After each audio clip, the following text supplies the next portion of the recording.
लीन चेतना वाले व्यक्ति की शिष्ट प्रज्ञा के क्या लक्षण है, वह कैसे बोलता है तथा उनकी भाषा क्या है, वह किस तरह ही बैठता और चलता है।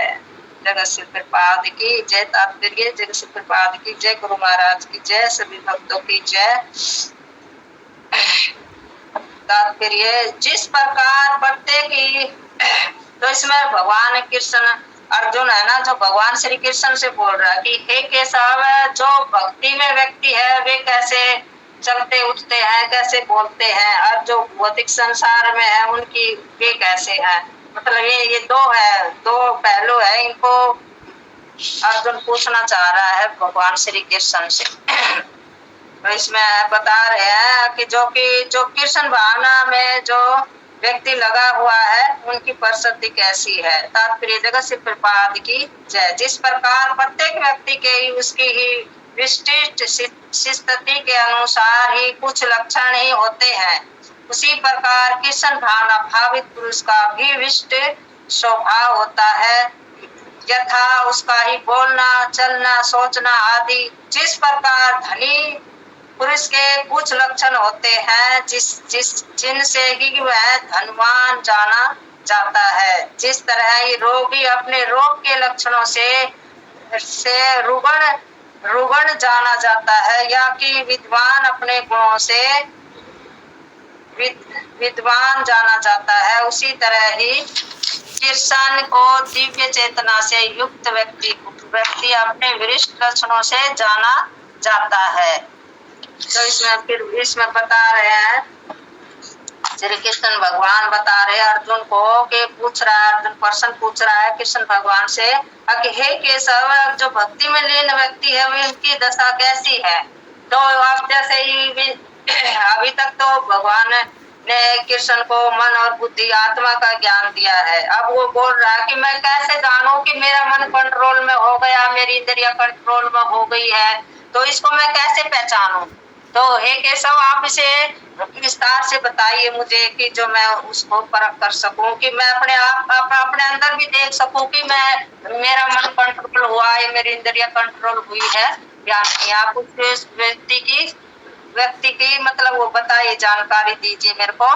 तो ये भगवान श्री कृष्ण कह रहे हैं अब जो भक्ति में लीन है, मतलब वो हमेशा ही मतलब कृष्ण भगवान की बातें करता है, वो इधर उधर की संसार की बातें में वो कभी भी लिप्त नहीं होता, क्योंकि वो जो कुछ भी मतलब भक्तों का संग करेगा, कथा सुनेगा, मतलब इसमें ही ज्यादा रुचि रखेगा कि तो उसको अपने इतने कार्य है, उसको 1 घंटे फिर गोपाल की किताबें पढ़नी है, सुबह उठ के माला जप करना है, भगवान के लिए सेवा करनी है, भोग बनाना है, भगवान को भोग लगाना है, उसकी कितनी सेवाएं है, उसको इस इंद्र तृप्ति के लिए ही समय ही नहीं मिलता। वो ऐसे भाग के काम करता है कि घर का काम निपटा लूं, फिर मैं अपना भक्ति करूंगा, थोड़ी सी भक्ति करूंगा मैं, ऐसे वो मतलब अपने दिनचर्या को मतलब करता है। तो जैसे कि फिर भोपाल भी सचे पते फिर मुझे बताते थे कि जैसे कि जब फिर भोपाल की शादी हुई थी तो वो अपने मतलब राधा रानी थी, उसकी वाइफ का नाम, तो वो उसको लेने जाता था, तो उसका ससुर या उसकी सासू मतलब पूछती थी घर में सब ठीक ठाक है, घर में सब कैसे सुख कुशल है, तो वो बस फिर भोपाल कहते थे सब कृष्ण की कृपा है, सब कृष्ण की कृपा है। तो वो उसको ससुर को बस ऐसा होता कि हम तो घर का हाल चाल पूछाइयो, बस कृष्ण की बातें करता है और कुछ बातें नहीं करता, बस कृष्ण की बातें, सब कृष्ण की कृपा है, सब कुशल है, सब भगवान कृष्ण की कृपा है। अगर समय से कृष्ण का ही नाम लेता रहता है और कोई बातें ऐसी करता ही नहीं है संसार की। तो वे भी ऐसे कहते थे, जैसे कि उदाहरण देते, जैसे कि एक गुरु महाराज कृष्ण गोपाल कृष्ण गुरु महाराज जैसे कहीं जा रहे थे सफर में, तो उसके साथ कई शिष्य बैठे हुए थे गाड़ी में, तो वैसे मतलब जा रहे थे, तो एक पक्षी मतलब ऐसा मतलब पड़ा हुआ था सड़क के ऊपर, मतलब मरा तो नहीं था पर पड़ा हुआ था, वो तड़प रहा था, पता नहीं किसी की पटपेड़ में आ गया था कि गाड़ी की में क्या हुआ था। तो वहां पर तो घड़ी आके गाड़ी निकल गई, तो गुरु महाराज ने कहा अब पीछे ले चलो, गाड़ी को थोड़ा पीछे करो। तो पीछे गया तो उस पक्षी के पास ही आया, गुरु महाराज, और फिर उसको वहां बैठकर उसने हरे कृष्ण महामंत्र बोला वहां पर, तो उस पक्षी का भी उद्धार हो गया। तो ऐसे ऐसे विष्णु भगत है कि अपनी संगति से ही मतलब दूसरों का उद्धार हो जाता है, उनकी संगति से ही दूसरों का कल्याण हो सकता है। तो कृष्ण भगत ऐसे ही है, क्योंकि वो ना तो ज्यादा रुचि संसार में लेते हैं, अब उसको किसी बात की रुचि है नहीं, वो रुचि उसकी भगवान कृष्ण कथा में ही होगी, किताबों में होगी, जपमाला में होगी, भगवान को ही सजने संवारने में ही उसकी रुचि ज्यादा रहेगी। क्योंकि वो संसार का कार्य तो करता है, कहते हैं ना कि कार्य तो हम भगवान श्री कृष्ण भी भगवत गीता में कहते हैं हमें अपने कर्म तो करने ही पड़ेंगे। कर्म तो देखो मैं भी करता हूँ, कर्म से तो कोई बच नहीं सकता, कर्म तो करना ही है। चाहे आप परिवार की सेवा करो या मेरी सेवा करो या कैसे भी, वो प्रसन्नता वो अधिकार मैंने आपसे दे रखा है, आपको बुद्धि दी है मैंने, इसका अपनी बुद्धि का इस्तेमाल करो और उसको कैसे सही लगे आपको वैसे करो। मैं इसमें किसी की भी मतलब दखल अंदाजी नहीं करता इसमें। तो जैसे कि कोई बुद्धि वाला व्यक्ति है, वो अपने जान लेता है कि मेरे लिए क्या अच्छा है क्या बुरा है, तो उससे वो भगवान की तरफ मुड़ेगा। और जो कोई अपना शान शौक जो संसारी लोग है व्यक्ति है, वो क्या करता है, वो ऐसे करता है कि जो वो अपने इस संसार में अपने दिखावा के लिए ही मतलब वो रहता है। जैसे कि उदाहरण तौर पर कि जैसे कोई फिल्म है आ रही है और उसमें कोई हीरो है, उसमें कैसे वो गाड़ी में से उतरता है, चश्मा उश्मा लगा के कैसे स्टाइल से चलता है, और कैसे वो सीढ़ियों से नीचे उतरता है, एयरप्लेन में से आता है, तो भी मतलब उसको ही मतलब ज्यादा शान शक्ति से वो इतना खुला रहता है कि बस मेरे मेरे मतलब का तो कोई यहाँ पर है ही नहीं, बस मैं ही हूँ जो कुछ हूँ, मतलब ऐसे भी दिखाया जाता है। जो कि इसी संसार में जो अपनी अंदर तृप्ति के लिए ही जो कार्य करता है, तो वो मतलब उसकी बुद्धि मतलब नष्ट हो चुकी है कि वो भगवान के प्रति कार्य नहीं करेगा। क्योंकि उसने तो जितना ही वो संसार में इसी इंद्रिय भोग के लिए ही ललायत रहेगा, उतना ही वो इस संसार में धंसता जाएगा, दलदल में फंसता जाएगा। और अगर इसको भी मतलब वो वहां से निकल सकता है जब उसको भगवत कृपा होती है, तो उसे वे धीरे धीरे वो उससे ऊपर उठ सकता है और भगवान की भक्ति में भी लग सकता है। क्योंकि जो भगवान विष्णु जो कि भगत है जो वो विष्णु, तो उनका संग जो शुद्ध भगत होते हैं, जो उनका संग करते हैं, तो भी मतलब उनका उद्धार हो सकता है। जैसे कि मैंने सैंपल दिया था, तो ऐसे उनका उद्धार हो सकता है। जैसे कि अब कोई मतलब बुद्धि वाला नहीं है, मतलब मूर्ख का इंसान है, तो उसको वो चुप रहेगा तब तक उसका कुछ पता नहीं चलेगा, और जब उसको वो बोलेगा तब उसका पता चलेगा कि ये कैसा व्यक्ति है कैसा नहीं है। तो वो मूर्खता ही उसको बोलने पर ही पता चलेगी। अब इसमें कितनी बुद्धि है, क्या बोलना है क्या नहीं बोलना, वो वहां ऐसे ही अनाप शनाप भी बोलेगा तो उससे भी पता चलता है कि ये आदमी कति मूर्ख है। तो इसमें यही बताया है कि जैसे कोई एक लड़का लड़की मतलब जैसे प्यार करते हैं, तो वो एक दूसरे के लिए आकर्षित होते हैं, तो वो क्या ढूंढते हैं, वह रस ढूंढते हैं कि मैं इस रस अपने अंदर तृप्ति के लिए ही मतलब उसमें फंसते हैं। तो ये क्या करते हैं, जैसे कि एक लड़का तो उस पर मोहित हो रहा है, लड़की उसके साथ मतलब ऐसे ही चिपकी रहती है, तो वैसे ही मतलब वो इतना उसमें वो लिप्त हो जाता है कि उसको पता ही नहीं चलता कि लड़की उसका पर्स निकाल के ले जाती है और वो वहाँ खड़ा रहता पागल की तरह ही, वो उसको बुद्धू बना के चली जाती है।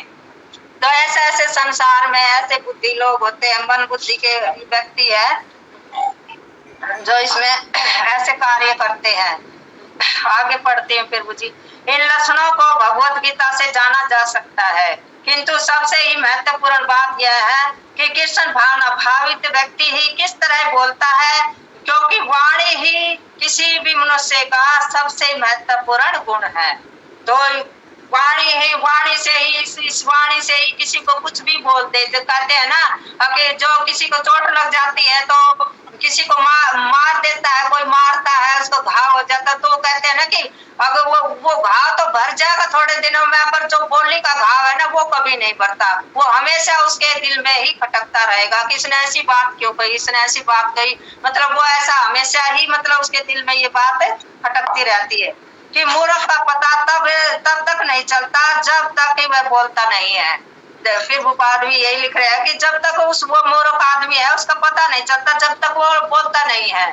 तो एक बार सच्चे पते फिर मुझे ने बताया था कि एक बार शादी हो गई थी चुप चुप और फिर वो मतलब जब उसे बोला ही नहीं, उसे खूब कहिया कि आप बोलो बोलो, बोला ही नहीं वो। और जब शादी शुदी होगी ना तब वो बोला, तो जब देखा तो अब वो कति महामूर्ख लिख रहा। बोले अब क्या होता है। तो वह एक बने ठने मूर्ख को तब तक नहीं पहचाना जा सकता जब तक कि वह बोले नहीं, किंतु बोलते ही उसका ही मतलब यथार्थ रूप ही प्रकट हो जाता है। तो उसका जैसा रूप है, उसकी जैसी चर्या है, तो वो मतलब एकदम उसके सामने आ जाता है जैसे वह बातें करता है। तो कृष्ण भावना भावित व्यक्ति का ही सर्वप्रमुखी लक्षण यही है कि वह केवल कृष्ण तथा उन्हीं के संबंधी विषय के बारे में बोलता है। तो कृष्ण भावना व्यक्ति है, वो क्या करता है, वो बस भगवान की ही सिर्फ बातें करता है और उसमें और इधर उधर की बातें संसार की। वो किसी भक्त से भी मिलता है तो वो भी उसे यही पूछेगा कि आपकी भक्ति कैसे चल रही है, आपकी माला कैसे हो रही है, आप मंदिर में जाते हो, आरती में जाते हो कि मंगल आरती में जाते हो। मतलब वो इसी के बारे में ही बात करेगा, ये नहीं कि वो इंद्र तृप्ति अपने संसार की बातें को लेकर बैठता है, नहीं। वह केवल ही कृष्ण तथा उन्हीं के ही संबंध विषय के बारे में ही बोलता है। फिर तो अन्य लक्षण समझता ही प्रकट हो जाते हैं जिसका ही उल्लेख आगे भी किया गया है। फिर इसके बता रहे कि इसका उल्लेख है जो आगे अगला श्लोक में बताया जाएगा। तो फिर मुझे मन थोड़ा सा कुछ लिखा था वो मैं बोलती हूँ। मैंने तो इस माधव बोल दिया जो मेरे समझ में आया हो। हरे कृष्णा। फिर मुझे तो अर्जुन कहते हैं कि हे केशव, भक्ति में जो लीन है व्यक्ति को मैं कैसे पहचानूं। तो अर्जुन भगवान श्री कृष्ण से ये प्रश्न कर रहा है कि अब उसकी इच्छा है कि अब उसकी इच्छा और उसके मन को, अब उसने अपनी इच्छा और अपने मन को मतलब त्याग दिया है और उसमें अपनी मतलब इंद्रियों को कंट्रोल करता है। अब जैसे कि बता रहा है कि जो भगत होता है वो अपनी इच्छा को त्याग देता है और अपनी इंद्रियों को कंट्रोल में रखता है करता है, उससे ऐसे व्यक्ति को मैं साधु कहूंगा। तो श्री कृष्ण भगवान कह रहे हैं कि ऐसे व्यक्ति है जो अपनी इच्छा त्याग कर जो मेरी ही मतलब मेरा ही स्मरण करता है, मेरी भक्ति में रहता है, ऐसे व्यक्ति को मैं साधु कहूंगा। वहीं पर एक आदमी जो मतलब एक परिवार के लोग घूमने जाते हैं, दूसरा पहलू है तो एक आदमी परिवार के लोग घूमने जाते हैं, वहां पर मतलब पार्क में एक साधु बैठा होता है तो उसको मतलब कुछ नहीं चाहिए।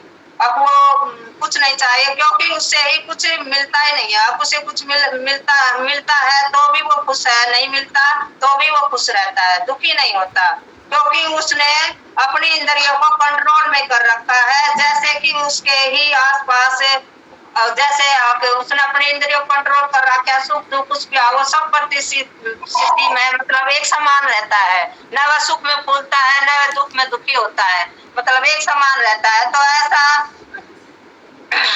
दुखी नहीं होता क्योंकि वह उसने अपनी इंद्रियों को कंट्रोल में रखा है। जैसे कि उसके पास ये सुख आता है तो वो ये नहीं है कि वो किसी दूसरे व्यक्ति को, हर मनुष्य को वो अपनी खुशी को बांटता फिरे, ये भी नहीं करता वो। और जो कि दुख आने पर ही मतलब दुख आने पर वह दुखी हो जाए, अब वो ऐसा भी नहीं करता वो ज्यादा दुख आता है तो उसे वह दुख हो जाए, क्योंकि वो सब परिस्थिति में मतलब एक समान रहता है।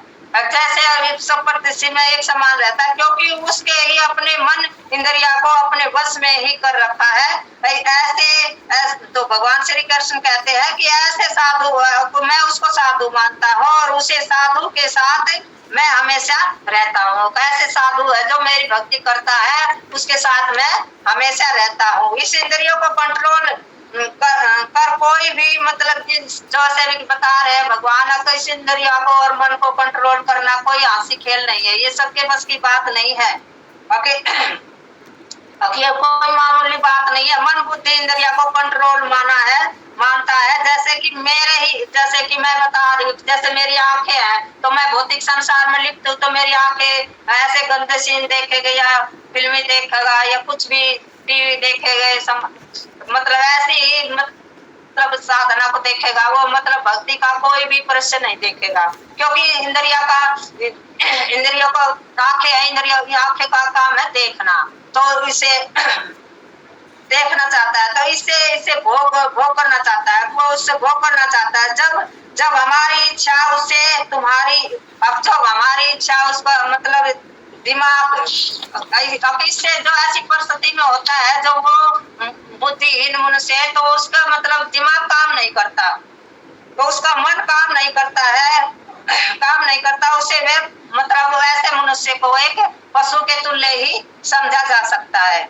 अब वो उसे उसकी इतनी बुद्धि है, वो पशु की तरह ही है, बस वो जैसे पशु चार ये करते हैं, काम करते हैं, सोना खाना पीना कार्य करना, मतलब यही तो वो मनुष्य कर रहा है, यही वो पशु कर रहा, तो उस पशु में उसमें कोई अंतर नहीं है, तो उसकी मन बुद्धि उसके बस में नहीं है। जैसे कि एक घोड़ा भागा जा रहा है, और क्योंकि वो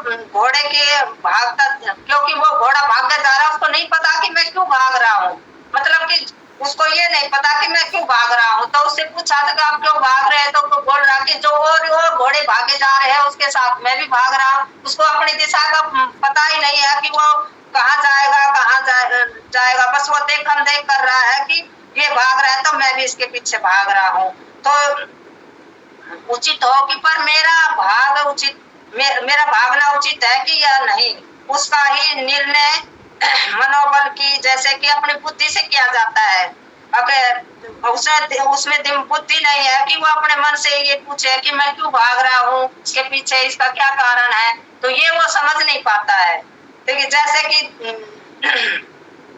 किसी को देखना चाहती है, उसका ही मतलब डिसीजन लूं, अब मैं ये देखना चाहती हूँ तो मैं ऐसा डिसीजन लूंगा कि मेरा हाथ ये मेरा मन है, मेरे मतलब अच्छा कार्य करता है या बुरा करता है, इसका भी इस डिसीजन मैं ले सकता हूँ। जैसे कि मैं कान का क्या कार्य है, सुनने का है, तो वो क्या क्या करेगा, भगत होगा तो भगवान की कथा में रुचि रखेगा, भगवान की कथा में या मतलब ऐसी धार्मिक चीजों में वो उसकी रुचि रहेगी। और जो संसार में लिप्त है वो मनुष्य क्या करेगा, वो तो ऐसी एक दूसरे की मतलब बुराइयों में और चुगली करने में ऐसे में ही वो ज्यादा वो रखेगा सुनना चाहेगा। तो हे अर्जुन, ऐसा व्यक्ति मेरे को अपनी इंद्रिया को हर परिस्थिति में एक समान रखता है, वो मेरे लिए साधु है। तो ये इसमें भी भगवान ये कह रहा है कि जो वो मतलब गंदी चीज नहीं देखता, वो आगे सब कुछ मतलब देखते हुए भी मेरा ही मतलब चिंतन करता है, तो वो ऐसा भी भगत मेरा साधु है। वो की मुक्ति कि वो मुझ में है और मैं उसमें हूँ। इस व्यक्ति में उस व्यक्ति की इससे तुल्य की गई है कि उसमें मेरे ही समान समझो। कैसा व्यक्ति है उसको मेरे ही समान समझो। अर्जुन, जो तुम ही मतलब शांति, भगवान कृष्ण है ना अर्जुन से कह रहे हैं कि जो तुम शांति चाहिए, अब तुझको शांति चाहिए तो तुम्हें अपना मन बुद्धि और अपने इंद्रियों को कंट्रोल में करना होता है। तो तुम इसको शांति प्राप्त होती है। किससे शांति प्राप्त होती है? मन बुद्धि कंट्रोल करने से। बिना शांति के तुम्हें शांति नहीं मिलेगी। आप अपने मन बुद्धि को कंट्रोल नहीं करोगे तो तुझे शांति नहीं मिलेगी। हे अर्जुन, मैं तुम्हें एक और उदाहरण से समझाता हूँ कि एक नाव पानी में है और बहुत जोर का ही तूफान आया है, तो वह नाव उस आंधी की दिशा में बहने लगती है। वो अपना ही मतलब रास्ता भूल जाती है। वह बताता है कि जैसे कि एक मतलब ये हमारे ऊपर ही है। जैसे कि एक संसार में व्यक्ति है, वो मतलब इंद्रिय भोग में संसार में मतलब और सुख मिलेगा और सुख मिलेगा, इसमें वो ज्यादा लिप्त होता जाता है। जैसे कि फिर वो अपना रास्ता ही उससे निकलना ही उसको मुश्किल हो जाता है। तो ऐसे ये नाव है कि रास्ता भूल गई है और जहाँ पर कहाँ अब वो कहाँ जाएगी कि उसको ही किस तरफ, तो उसे हवा का ही भाव है कि मेरा मन जिसको मेरा कंट्रोल, अब मन है जो जिसको कंट्रोल में नहीं है, जिसका मन कंट्रोल में नहीं है, तो वह उसे ही फंसता चला जाएगा और उसको ही निकलने में कोई रास्ता नजर नहीं आता, जैसे कि वो सब कुछ भूल जाता है। इसमें हे महाभाव, उसे ही मेरी ही बुद्धि ही काम नहीं करती। अब उसमें उसकी बुद्धि काम नहीं कर रही है, कहीं पर ही भाग रही है, वो इधर उधर भाग रही है, उसका मन इधर जाता है कभी इधर जाता है। तो अपने मन को कंट्रोल में वहां से खींच कर लाओ और अपने मन को कंट्रोल में रखो। हे अर्जुन, जिसकी इंद्रिया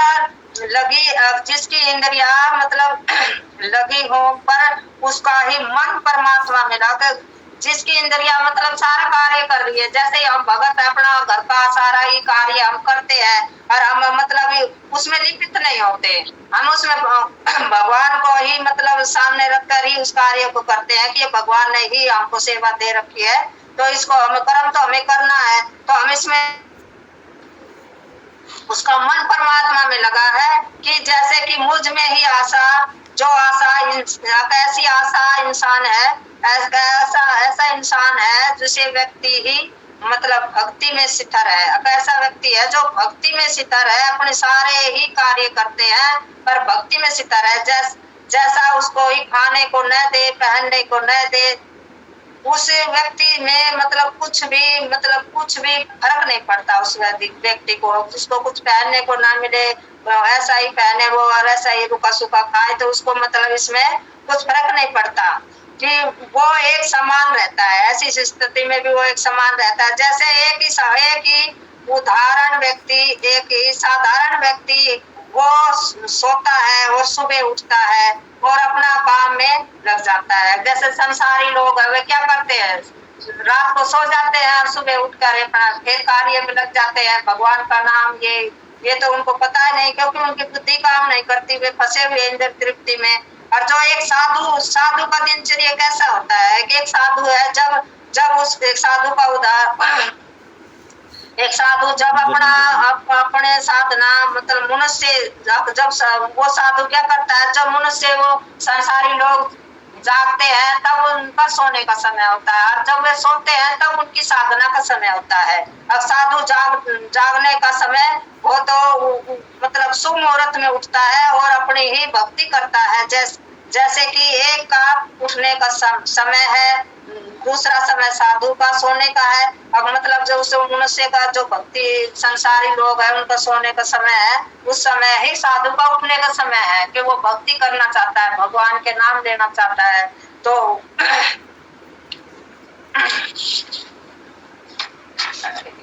चाहता है तो संसद संसार मतलब सोता तो कोई भोग करता है, अपने संसारी लोग है वह सोता है भोग करता है। कोई मतलब साधु क्या करता है, अपने ही मन को ही परमात्मा में, जैसे कि समुंदर है एक उदाहरण तौर पर, जैसे छोटी छोटी नदियां है इधर उधर बहती है, मतलब ज्वार भाटा आ जाती है, तब मतलब समुंदर का कुछ ही समुंदर को इसमें कोई फर्क नहीं पड़ता कैसे। तो मतलब वह वैसे ही जैसे छोटी छोटी ही नदियां उस समुद्र में मिलती है, तो उस समुद्र को कोई फर्क नहीं पड़ता। परमात्मा का वैसा ही है, जैसा कि इंसान का ही अस्तित्व कुछ भी नहीं है, परमात्मा के बिना इंसान का अस्तित्व कुछ भी नहीं है। मन बहुत ही बड़ा है जो इंसान को कहीं फंसा के रखता है। अब ये हमारा मन है, ये कर ले हमारा हमको फंसाता रहता है, फंसाता रखता है। पर परमात्मा भी बहुत ही शक्तिशाली है। मन परमात्मा में लग जाएगा तो वो तुम्हारा मन भी तुम्हारा साथ देता है। अब जैसे कि वो इंसान भक्ति में जुट जाता है तो उसको वो जहाँ भी कहीं जाता है मन तो उसको खींच कर लाता है, तो उसका भी मन मतलब भक्ति में लग जाएगा। अब मन उसका फिर शत्रु नहीं, उसका साथी बन जाता है, साथ देता है। मनुष्य को इच्छा और ममता को त्यागना ही होगा। जैसे एक साधु साधारण व्यक्ति है पर उसने कभी भी अच्छा काम नहीं किया, पर उसने ही अंतिम समय में भगवान को याद कर लिया तो वे भगवत धाम को जा सकता है। किसमें बता रहा है कि एक ऐसा बुरा इंसान है, उसने अपने जीवन में कभी भी कोई अच्छा ना दान पुण्य किया ना कुछ भी किया, मतलब हमेशा ही अपना जीवन ही ऐसे बुरे कार्यों में ही लिप्त रखा। तो ऐसा व्यक्ति है जो मरते समय ही उसने भगवान को याद किया है, तो वो कहते हैं कि वो भगवत धाम को जा सकता। भगवान कहता है कि वो मेरे धाम को आ सकता है। जैसे कि मरते समय ही अपनी इंद्रिया मन और अहंकार के पीछे, अब जैसा उसका मन इंद्रिया अहंकार है उसको वो पीछे खींच लेता है, भगवान में ध्यान करता है तो वो मतलब खींच लिया और अपने मन को ही भगवान में लगा दिया, तो ऐसा व्यक्ति ही मेरा धाम को प्राप्त होता है। हे अर्जुन, अर्जुन को भगवान ने उसको मन बुद्धि और इंद्रिय विषय पर ही ज्ञान दिया। अर्जुन को जो मन है बुद्धि है इंद्रिया है, इस पर भगवान श्री कृष्ण ने अर्जुन को ज्ञान दिया। हरे कृष्णा। प्रभु जी कुछ गलत बोला तो क्षमा करना, मैंने लिस्ट ज्यादा ही बना ली कि जी माता जी, हरे कृष्णा। प्रभु जी बिल्कुल आपने उदाहरणों के साथ बिल्कुल इस श्लोक को अच्छी तरह समझाया। तो यहाँ पे एक शब्द महत्वपूर्ण है, स्थित प्रज्ञ, यानी कि जो कृष्ण भावनामृत में स्थिर होता व्यक्ति, उसे स्थित प्रज्ञ कहते हैं। जो सुख दुख हानि लाभ सर्दी गर्मी हर तरह की परिस्थितियों में स्थिर रहे, जिसे कोई भी परिस्थिति विचलित ना कर पाए, उसे ऐसे व्यक्ति को स्थित प्रज्ञ कहा जाता है। तो इसके कई उदाहरण हैं। जैसे कि हम देखते हैं जो कृष्ण भावनामृत में बड़ा चढ़ा व्यक्ति होता है, वो जो भक्त होते हैं उसे कोई भी परिस्थिति विचलित नहीं कर पाती। जैसे कि हरिदास ठाकुर थे, उन्हें वैश्य आती है, विचलित करने का प्रयास करती है कि उनकी तपस्या भंग हो, उनका नाम जप को वो उनको विचलित नहीं कर पाती। वो जब आती है वैश्या तो वो कहते हैं कि रुको अभी मैं जप कर लेता हूँ पहले। तो वो जप करते रहते हैं, तो धीरे धीरे जप करते करते वो वैश्या भी उनके संपर्क में आती है, वैश्य एक साधु के, तो वो भी उनके संपर्क में आके वो भी आध्यात्म की ओर अग्रसर होती है। इसी तरह से एक बार श्रील प्रभुपाद जो हैं तपती धूप में ऊपर छत पर बैठे अब भक्तों को प्रवचन कर रहे थे। तो भक्त कहते हैं कि प्रभुपाद इतनी धूप हो रही है बहुत तेज, आप चलिए नीचे चलिए। तो प्रभुपाद के मन में उस समय कुछ विचार आया था कि अगर नीचे मेरा ध्यान हट गया उससे तो मैं भूल जाऊंगा। तो वो प्रभुपाद उस टाइम ही वो कुछ लिख रहे होते हैं या बता रहे होते हैं, तो जब तक उनका वो अपनी बात बताते नहीं है या प्रवचन नहीं पूरा हो जाता तब तक वो वहाँ से विचलित नहीं होते। तो इस तरह ये उदाहरण है, कई अनेकों उदाहरण हम देखने को हमें मिलते हैं कि जो भक्त होता है वो सर्दी गर्मी बरसात या किसी भी सुख दुख में अपने आप को स्थिर रखता है, उसे कोई भी परिस्थिति विचलित नहीं कर पाती। तो अर्जुन यहाँ यही पूछ रहा है कि उस भक्त के क्या लक्षण है, कि मैं कैसे पहचानूं कि भक्त कौन है, और मैं अपने आप को उस तराजू में कैसे तोलूं कि मैं भी उस तरह बन गया हूँ या बन सकता हूँ। तो यहाँ पर भगवान से ये प्रश्न कर रहा है अर्जुन। और यहाँ बताया कि जो बोलने वाणी है, जैसा कि माता जी आपने बताया, जब तक कोई बोलता नहीं तब तक उसका पता नहीं चलता। और वाणी एक ऐसी है जिस अगर किसी मुंह से निकल जाए तो अपने शब्दों को वापस लेना मुश्किल है, लिया ही नहीं जा सकता। तो इसलिए कहते हैं कि कोई भी वचन बोलो किसी से भी तो सोच समझ के बोलना चाहिए। वो किसी भी व्यक्ति को इतना आहत कर सकते हैं कि घाव तो बढ़ जाते हैं, लेकिन जो वाणी है वो उस व्यक्ति को ऐसा चोटिल करती है कि वो कभी भी ज़िंदगी भर घाव कभी नहीं बढ़ते। तो और भी भक्त को इसमें अपना व्यू रखे। हरे कृष्णा। कृष्णा माता जी।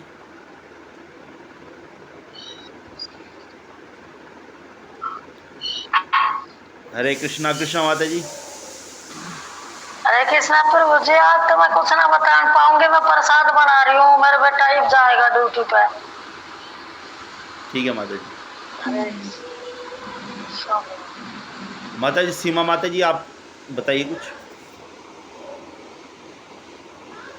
हरे कृष्णा प्रभु जी, अर्केश माता जी ने इतना कुछ, इतने एग्जाम्पल और ऐसे उदाहरण देने के बता दिया और बचा कुछ आपने बता दिया, बताने को तो कुछ है फिर भी कोशिश करते हैं। तो इसमें यही बता अर्जुन यही पूछ रहे हैं कि जो आध्यात्मिक लीन यानी कि जो पहले वाले श्लोक था उसमें बताया गया था कि जो है उनकी समाधि में जो है जो कि व्यात्म साक्षात्कार समाधि में स्थिर हो जाए तब तुम उन्हें दिव्य चेतना प्राप्त हो जाएगी। जो दिव्य चेतना है उसको प्राप्त कर लेता। तो अब इसमें जो पूछ रहे कि वो जो दिव्य चेतना को प्राप्त कर लेता व्यक्ति यानी स्थित प्रज्ञ है तो उसमें कौन क्या लक्षण है उसको हम जैसे वह कैसे बोलता है और उसकी भाषा क्या और वह किस तरह से बैठ यानी कि उसके क्या उसको हम कैसे देखकर पहचाने कि वो स्थित प्रज्ञ है। तो जैसे भगवत भक्त होता है तो वह अपने जो देखने में तो ऐसा ही लगता है जैसे सामान्य है, लेकिन जो है जैसे हम प्रभु जी भी कहते हैं कि जो है किसी को हम जो है उसके देख कर ये नहीं कह सकते कि वो भक्ति में कितना उन्नत है। लेकिन जैसे जब वो अपने प्रवचन करता है तब हम या बोलता है तब उससे पता चलता है कि वो भक्ति में कितना शुद्ध। जैसे जड़ भरत कि वो बिल्कुल भी नहीं बोले थे, लेकिन जब वो राजा की जब उसको पालकी में लगाया गया और जब वो उछल के चल रहे थे तो राजा ने जब कहा कि ऐसे क्यों चल रहे हो, तो जब वो उस समय ही जो भरत महाराज थे वो उस समय ही बोले थे और बोले क्या थे उनको जो है आदेश उनको जो है उपदेश दिया था कि तुम जो है ऐसे तुम राजा हो और ऐसे बात करे और जो है तुम साधु से मिलने जा रहे हो और तुम्हारे अंदर थोड़ी सी भी ये नहीं है कि किससे किस तरह बोलना है। तो जब ये सुना तो वो अपनी पालकी से नीचे उतरकर जो है उनके चरणों में कि तुम तो जो है एक साधु पुरुष हो क्योंकि सामान्य व्यक्ति ऐसी बातें नहीं कर सकता।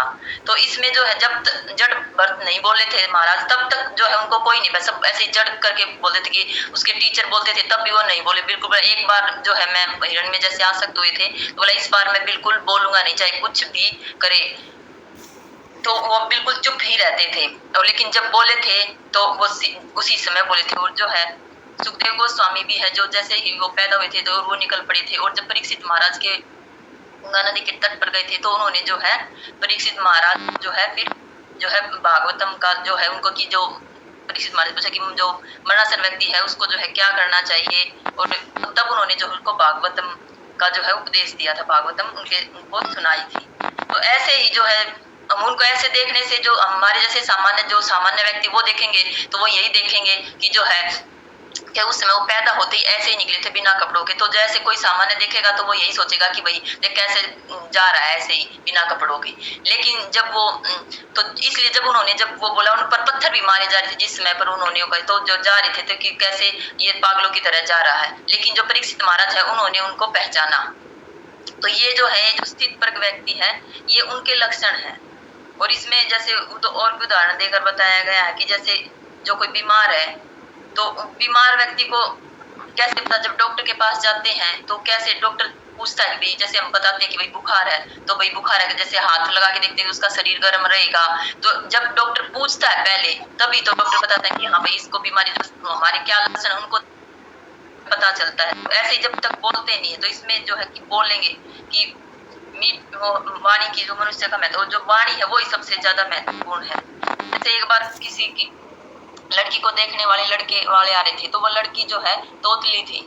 तो उस समय उनके परिवार वालों ने कहा कि जो है तुम चुप रहना नहीं तो ये भी रिश्ता जो है तुम्हारा टूट जाएगा, कोई तुमसे शादी नहीं करेगा। लेकिन जब वो आए देखने के लिए तो चुपचाप बैठी रही। लेकिन में जो है पता नहीं कुछ ऐसा हुआ कि एकदम से वो बोली, वो जैसे वो लड़की बोली तो लड़की तोतली थी तो वो बोली, फिर उसके जैसे वो लड़का बोला तो वो भी तोतला था। तो फिर वो दोनों का ही पता चल गया कि दोनों ही जो है तोतले हैं।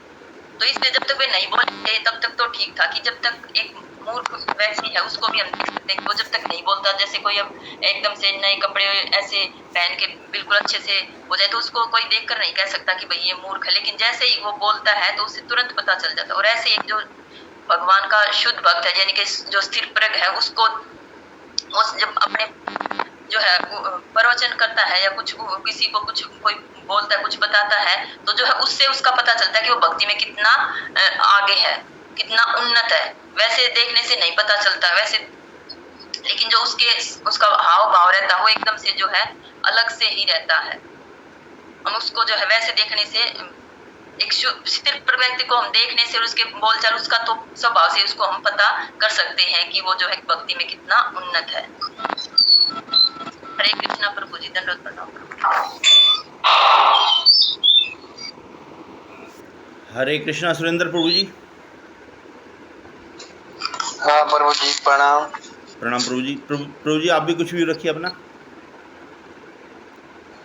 प्रभु जी अर्जुन भगवान से पूछ रहे हैं कि चेतना वाले व्यक्ति कैसे पहचाने जाएंगे, कैसे बोलते हैं, कैसे क्या बात वो बैठते हैं। प्रकार से व्यक्ति अपने व्यक्ति उसकी विशिष्ट व्यक्ति के अनुसार कुछ लक्षण होते हैं। उसी प्रकार कृष्ण भागवत पुरुष का भी विशिष्ट स्वभाव होता है। जैसे बोला ये कि भगवान भक्ति वाले लोग जो है कि कैसे किस तरह से बोलते हैं, किस तरह से चलते हैं, और किस तरह से मतलब ये कि हर कोई भी लक्षण होते हैं उनके।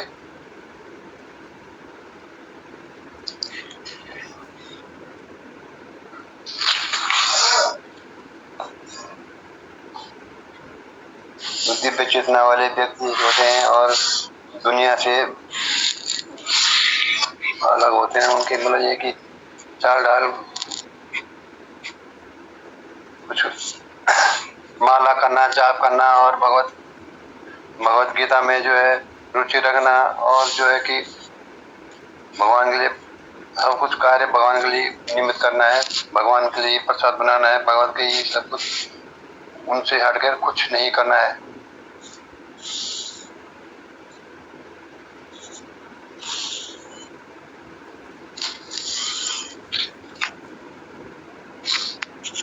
जय कृष्ण प्रभु जी।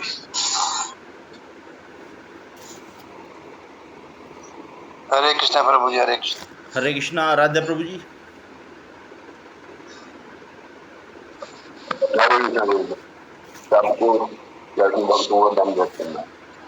प्रभु जी इसमें तो ये बता रखा है कि हम चेतना जो चेतना वाला व्यक्ति हो उसके लक्षण क्या है।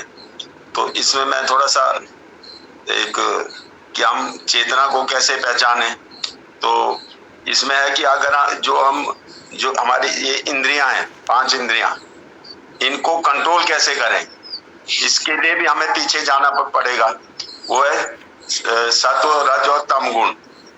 इनको अगर ये हमारे शरीर में रहेंगी तो हम कभी भी ये कार्य नहीं कर सकते हैं, उस चेतना को नहीं पहचान सकते हैं।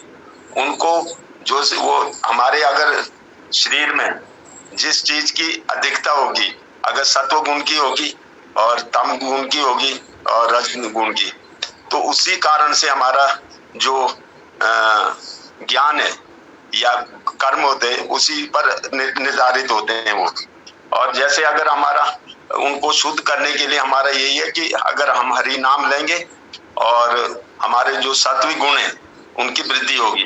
जब सात्विक गुण होंगे तो हम इन इंद्रियों पर, जो ये 5 इंद्रियां हैं, इनका हर एक का कार्य अलग अलग है। उनको हम कहाँ भौतिक जगत में उनको उपयोग न करें, उन इंद्रियों को, उनको हम डाइवर्ट करके हम आध्यात्मिक जगत में इस ओर अगर करें तो हम कहाँ चेतना को समझ सकते हैं। और जैसे हम चेतना इन इंद्रियों को कंट्रोल करके चेतना के बारे में सोचें तो हमें भी पहचान हो जाती कि अगर ये व्यक्ति है, जो व्यक्ति है, ये जब वो बोलेगा तो उसके बोल से ही हमें पता लग जाएगा कि भौतिक किस उसमें है, भौतिक वस्तुओं के लिए ज्यादा बोल रहा है या आध्यात्मिक जगत में। तो अगर भौतिक ज्ञान उसके पास मान लो बहुत सारा भी है, वो किसी काम का नहीं है। तो अगर वही ज्ञान उसको कौन सा है, ये आध्यात्मिक जगत का, तो उससे ये एक पता चल जाता है कि हाँ जी ये इसमें कितना ज्ञान है। जो परम ज्ञान है वो आध्यात्मिक ज्ञान ही है। जो ये भौतिक ज्ञान है तो ये चाहे जितना भी हो इसका कोई अर्थ नहीं है। तो हमें इसी से यही पता चलता है कि अगर हम अपनी इंद्रियों को कंट्रोल करें तो उसके लिए हरि नाम का हमें जप करके और उनको सीमित करना है, उनको तभी कंट्रोल कर सकते हैं।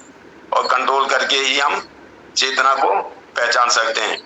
और प्रभु जी एक मैंने ये देखा था कि हम किसी को ऐसे आइडेंटिफाई नहीं कर सकते हैं।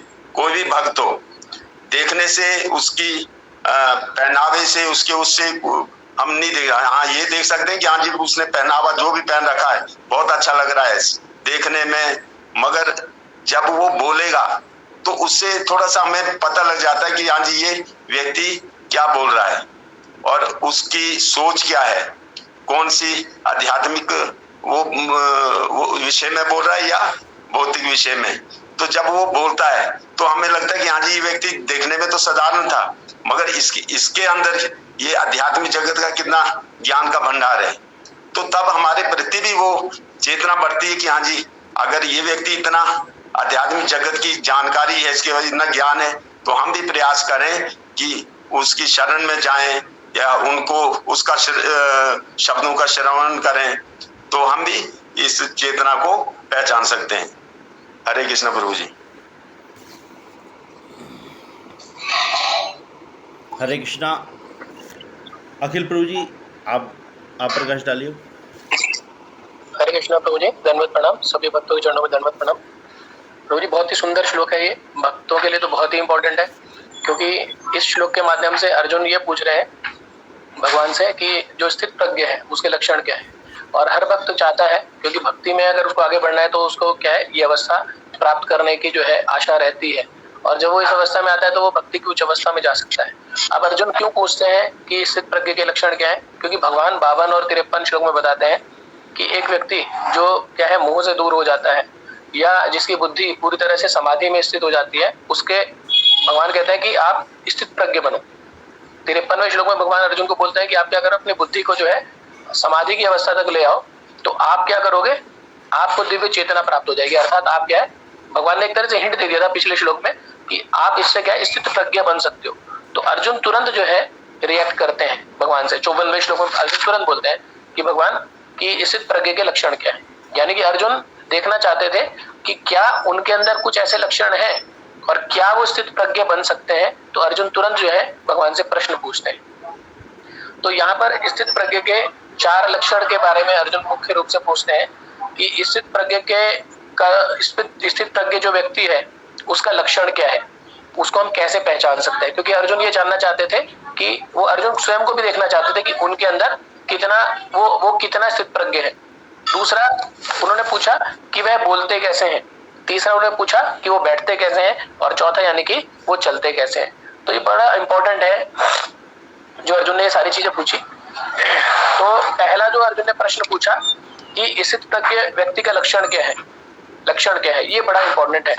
इसको हम इस तरह से देख सकते हैं कि हर व्यक्ति क्या है अपने आचरण से पहचाना जाता है, अपनी वेशभूषा से, और कैसे वो जो है रिएक्ट करता है, किस तरह का उसका आचरण रहता है, इस तरह से वो पहचाना जाता है। तो एक स्थित प्रज्ञ के बारे में ये माना जाता है कि अगर उसको आप कितना भी उद्वेलित करिए, कितनी भी विपरीत परिस्थिति में डालिए उसको, लेकिन उसका आचरण कैसा रहता है, हमेशा सम रहता है। अर्थात वो हमेशा समाधि में स्थित रहता है। जैसे समाधि शब्द का अर्थ क्या हुआ कि उसकी बुद्धि हमेशा क्या रहेगी, सम रहेगी। अगर आप व्यक्ति को अगर आप थोड़ा सा भी कुछ जो है उसको उद्वेलित करेंगे या उसके बारे में कुछ बोलेंगे, तो क्या है उसका आचरण प्रभावित होता है, वो उसके प्रति क्या है रिएक्ट करता है। लेकिन एक स्थित प्रज्ञ व्यक्ति क्या है, वो क्या करता है अपने आचरण से सम अवस्था में बना रहेगा। आप जो मर्जी उसके साथ जो है आचरण करिए, उसको सर्दी की स्थिति में रखेंगे तो भी ऐसे ही रहेगा, गर्मी की स्थिति में रहेंगे तो भी ऐसा रहेगा। जैसे अभी प्रभु जी ने बताया, आप ही ने बताया कि जो प्रभुपाद है, जब उनको गर्मी में रखा गया तो उनके ऊपर कोई प्रभाव नहीं था। मीन्स गर्मी सर्दी सब जगह आप उनको मान दीजिए, उनको आप उनका अपमान करिए, वो एक ही जैसे रहेंगे। तो स्थित प्रज्ञ व्यक्ति क्या है, वो इस तरह पहचाना जाएगा कि वो हर स्थिति में समावस्था में दिखाई देगा, यानी हमेशा समाधि में स्थित रहेगा। समाधि का मतलब सम प्लस धी। सम मतलब समावस्था, धी मतलब बुद्धि। उसकी बुद्धि हमेशा एक जैसी रहेगी, उसके ऊपर कोई प्रभाव नहीं पड़ेगा। आप उसको मान दीजिए, उसको सम्मान दीजिए, है ना, उसको अपशब्द बोलेंगे, वो सब हमेशा एक ही जैसी स्थिति में रहेगा। तो ये पहला लक्षण है स्थित प्रज्ञ का। ठीक है, वैसे स्थित प्रज्ञ का जो लक्षण है मुख्य रूप से वो भगवान अगले श्लोक में बताना शुरू करेंगे। फिर वो अर्जुन ने पूछा कि वो बोलता कैसे है। बोलता कैसे है का मतलब ये है कि अगर आप उनकी निंदा करें, आप उनकी प्रशंसा करें, तो क्या उनके ऊपर कोई प्रभाव पड़ता है ना। तो स्थित प्रज्ञ व्यक्ति का क्या है वो किस तरह से जो है व्यवहार करेगा, अगर उनका मान करे, सम्मान करे, वो कैसे व्यवहार करेगा। तो हम इसको ऐसे समझ सकते हैं कि उसकी भाषा क्या है ना। सामान्यता क्या है, होता क्या है कि अगर किसी की हम प्रशंसा करते हैं तो उसका भाव अलग होता है, लेकिन अगर उसकी निंदा करते हैं उसका भाव बिल्कुल अलग हो जाता है। तो अर्जुन ये जानना चाहते थे कि स्थित प्रज्ञ व्यक्ति बोलता कैसे है। ठीक है। तीसरी चीज कि स्थित प्रज्ञ व्यक्ति बैठता कैसे है। तो बैठना शब्द का मतलब यहाँ पर हो जाता है, एक तरीके से अगर हम देखें तो बैठने का मतलब है कि वो अपनी इंद्रियों को कैसे संयमित करता है। अगर उसको उसका मान करे, उसका सम्मान करे, उसका यश करे, उसकी कीर्ति करे, उसकी निंदा करे, ये सारी विपरीत परिस्थितियों में उसको रखें तो वो अपनी इंद्रियों को कैसे जो है संयमित करता है। अब जैसे आपने बड़ा अच्छा एग्जाम्पल दिया था हरिदास ठाकुर जी का, कि हरिदास ठाकुर जी के पास वो आती है, एक वेश्या आती है, उनको जो है मतलब उनको जो है भक्ति से विमुख करने के लिए, है ना। तो हरिदास ठाकुर जी बिल्कुल भी व्यतीत नहीं होते, है ना। बैठना मतलब अपनी इंद्रियों कैसे जो है उन्होंने कंट्रोल कर रखा है। तो हरिदास ठाकुर जी पे कोई प्रभाव नहीं पड़ता, वो कहते हैं ठीक है मेरा अभी जब पूरा होगा तो मैं आपसे बात करूंगा। ठीक है। इस तरह से लगातार 3 दिन चलता है। तो जो वैश्या उनको भक्ति से विमुख करने आई थी, होता क्या है, स्थित प्रज्ञ, बिल्कुल स्थित प्रज्ञ का उदाहरण है ना। उच्चतर भक्ति का लेवल है कि वो तो कुछ नहीं कर पाती, लेकिन स्थित प्रज्ञ व्यक्ति का जो है प्रभाव जो है उस औरत पे पड़ जाता है, उस स्त्री पर पड़ जाता है और वो भक्त बन जाती है। तो बोलना बैठता कैसे, मतलब उसका आचरण कैसे रहता है। इसको हम एग्जाम्पल के उससे समझ सकते हैं कि जैसे एक होता है गोस्वामी, एक होता है गोदास। तो गोस्वामी कौन है, जिसने अपनी सारी इंद्रियों को कंट्रोल कर रखा है, वो गोस्वामी है ना। और गोदास क्या है, जिसने अपनी सारी इंद्रियों को, वो सारी इंद्रियों के कंट्रोल में है, वो गोदास है। तो यहाँ पर एक बड़ा अच्छा सा एग्जांपल आ सकता है कछुए का। जब कछुआ क्या करता है, कछुआ जब चलता है ना, जब वो देखता है कि विपरीत परिस्थिति है तो वो क्या करता है, अपने सारे के सारे अंगों को सुकोड़ लेता है अंदर, है ना। ऐसे ही स्थित प्रज्ञ व्यक्ति है, जब वो देखता है कि बाहरी वातावरण क्या है, भक्ति के अनुकूल नहीं है ना, प्रजल हो रहा है सब जगह भक्ति के विपरीत मीन्स अभक्त लोग बैठे हैं, तो वो क्या करता है, वहां पर अपनी इंद्रियों को सुकोड़ लेता है। वहां पर क्या है, वो ना कुछ सुनता है ना कुछ बोलता है ना, कोई भी जो है उसका रिएक्शन नहीं होता, और वो क्या करता है, कछुए की भांति अपनी इंद्रियों को सबको सुकोड़ लेता है। ठीक है। और जब वो देखता है कि वो भक्तों के बीच में आ गया, भक्ति की बातें हो रही हैं, है ना, सब जो है भगवान की बातें कर रहे हैं, तो वो क्या करता है, बोलना भी शुरू करता है, अपना आचरण भी करता है, कीर्तन भी करता है ना। तो बिल्कुल कछुए की भांति स्थित प्रज्ञ व्यक्ति बिहेव करता है। तो वो अपनी इंद्रियों को कैसे जो है उद्वेलित होने से बचाता है, किस प्रकार जो है वो इंद्रियों को कंट्रोल करता है। और चौथा जो पूछा अर्जुन ने कि वो चलता कैसे, चलता है मतलब वो कैसे अपनी इंद्रियों को भगवान की सेवा में लगाता है, किस प्रकार वो अपनी इंद्रियों को भगवान की सेवा में लगाता है। तो अर्जुन के ये 4 मुख्य प्रश्न है, और ये 4 जो प्रश्न है इसके जो आंसर है भगवान आगे जाकर के आगे वाले आने वाले श्लोकों में बताएंगे। तो इस प्रकार जो है अर्जुन ने भगवान से स्थित प्रज्ञ व्यक्ति, क्योंकि भगवान ने कहा कि आप स्थित प्रज्ञ बनिए, तो अर्जुन ने तुरंत बोला कि मैं स्थित प्रज्ञ कैसे बन सकता हूँ, है ना। तो भगवान ने जब आत्मा के विषय में बताया, अर्जुन ने कोई खास प्रश्न नहीं पूछे। भगवान ने बोला आप निष्काम कर्म करो, तो सकाम कर्म करो, तो अर्जुन ने कोई ज्यादा प्रश्न नहीं पूछे। भगवान ने कहा निष्काम कर्म करिए, आप स्वर्ग जा सकते हो। अर्जुन इतने उच्च लेवल के भक्त हैं, उनके कोई प्रश्न नहीं आते, यानी अर्जुन के अंदर इंटरेस्ट नहीं आया। लेकिन जैसे ही भगवान ने बोला कि आप समाधि में स्थित होइए, है ना, उच्चतम लेवल पे आप पहुंच जाएंगे भक्ति के, तो अर्जुन तुरंत जो है जागृत हो जाते हैं और अर्जुन तुरंत उनसे प्रश्न पूछते हैं। तो ये है बहुत इंपॉर्टेंट श्लोक है प्रभु जी। हरे कृष्ण। धन्यवाद प्रभु जी। तो कक्षा को यहीं विराम देते हुए हरिकेश माता जी का हम हरे कृष्ण महामंत्र के साथ धन्यवाद करेंगे। उन्होंने आज बहुत अच्छी क्लास की। सभी भक्त हरे कृष्ण महामंत्र से धन्यवाद करेंगे।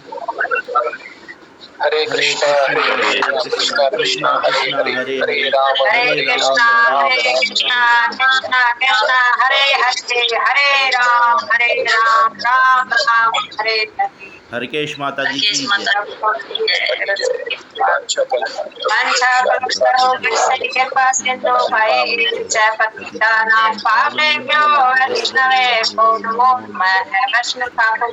जगत से कृपा की गोपाल कृष्ण महाराज नित्याय गौर प्रेमानंद हरि हरि कृष्ण करना